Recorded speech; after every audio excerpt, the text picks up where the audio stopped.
سلام، خیلی خوش اومدید به کانال بیتورا. امیدوارم که تا به الان از ویدیو لذت برده باشید و استفاده کرده باشید. امروز میخوایم این مدار شماتیکی که در تصویر میبینید رو پیاده سازی کنیم.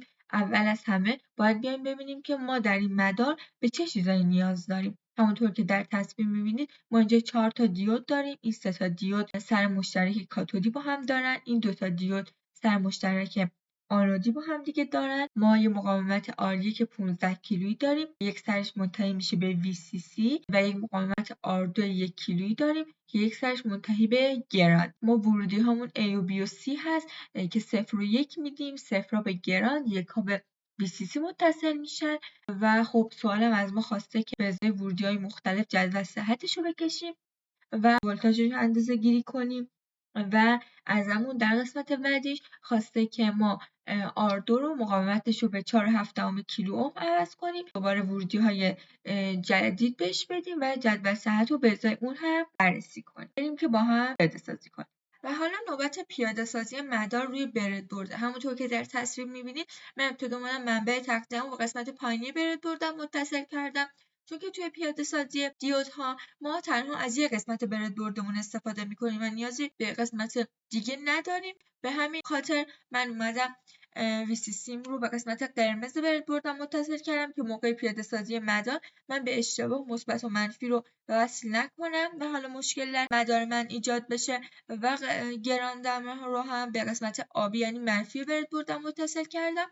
و حالا نوبت اینه که طبق شکل شماتیکی که ما داشتیم بیایم مدارمون رو پیاده سازی کنیم. همونطور که گفتم من 3 تا دیود داشتم که در قسمت کاتودی با هم دیگه مشترک بودن و بعد خیلی به این اتصالات عمودی ما توجه کنیم که یه دفعه اشتباه نه. 3 تا دیود که در قسمت کاتودی با هم دیگه مشترک و دیود بعدی که در قسمت آنودی با این دیود مشترکه و 2 تا مقاومت داشتیم که این مقاومت 1 کیلو که با این 3 دیودمون مشترک بود و اتصال داشت و منتهی میشد به گراندمون و ما یه مقاومت 15 کیلو داشتیم که با قسمت آنودی اینها مشترک بود و منتهی میشد به VCC مون. حتما به این موضوعات دقت کنید که در مدار به مشکل بر نخورید. و حالا این قسمت دیودمون به ما ورودی B، این قسمت دیودمون به ما ورودی C و این قسمت دیودمون به ما ورودی A رو نشون میده. و خب ما طبق جدول صحت که میخوایم بکشیم ورودیامون رو میدیم و اندازه میگیریم که من بهتون نشون میدم. و حالا قسمت آخر آزمایشمون این هست که من بیام ورودی A و B و C رو بدم و ویم رو اندازه گیری کنم.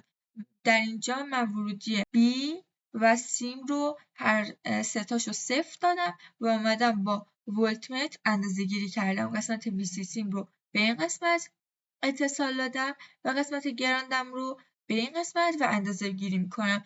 همین کار رو برای ورودی های دیگه هم اندازه گیری میکنم، انجام میدم. من الان مثلا A ام رو مثلا در قسمت بعدی 5 میذارم یا سیم رو میام تغییر میدم، ولی به این توجه کنید که ورودیاتون رو به ترتیب بدید و حتما یادداشت کنید که با هم دیگه اشتباه نکنید. حالا در قسمت بعدی هم ازمون خواسته که ما به جای V2 بیایم مقاومت 4.7 قرار بدیم که تنها نیازه که ما این مقاومت رو با مقاومت 4.7 تعویض که به همین راحتی انجام میشه. من مثلا الان اینجا که ورودی های A و B و سیم رو هر 3 تاشو 0 دادن و اومدم با ولتمتر اندازه گیری کردم 47 صدم بهم داد و شما به ازای ورودی های دیگه حتما بررسیش کنید و جدول صحتش رو یادداشت کنید. موفق باشید.